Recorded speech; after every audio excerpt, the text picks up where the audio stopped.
So it was very ironic because the farm we were actually shooting on couldn't really explain to the farmer clearly what we were actually making the film about because, you know, it was very politically sensitive at the time.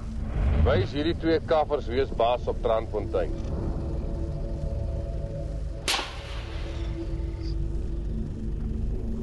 We came down to the Durban Film Festival, and we were all very, very proud that the film had been selected to the Durban Film Festival. I'd only come as a kid to the festival before. And we arrived, and we were called aside by the director of the festival then, Ros Sark, and she said, look, there's a bit of a problem. Your film's been banned, and it's been banned under the state of emergency. The security police had actually already arrived at the cinema to take the print because the film was deemed to be a threat to the safety and security of the state. Like everywhere in the world, South Africa's film voice has been closely linked to its society. And in South Africa, society has long been linked to politics and struggle. 30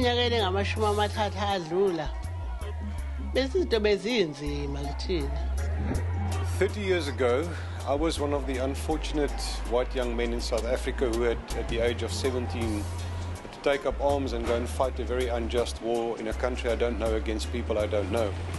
I was in school.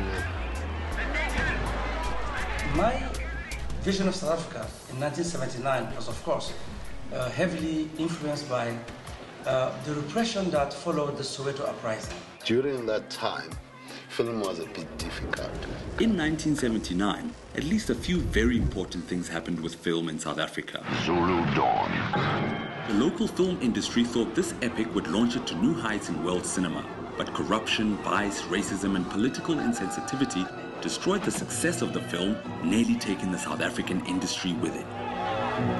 The Durban International Film Festival was launched in what was normally an Indian cinema, because no white-owned theatres will allow mixed audiences to attend the screenings. And I was born. My name is Shaft. I'm a filmmaker. I'm at a crossroads trying to make my breakthrough film.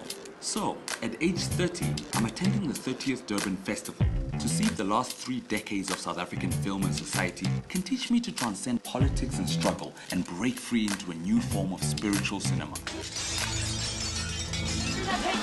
Action! Of the Zulus. It's been a repeated state of emergency, of ongoing conflict and controversy, and a search for identity by the films, the filmmakers, and the entire industry.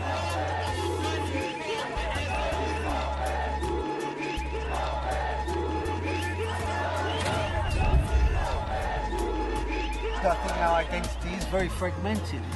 People, we don't know who we are, what we are. There's an attempt to find that in some way in the film. Someone who knew what they were talking about said the film camera is the most powerful weapon of our age.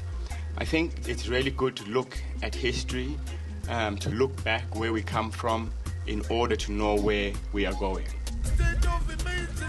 When you talk of states of emergency, you know, the way, when you guys said, what's the name of it? It's state of emergency. Strangely, it just like reminded me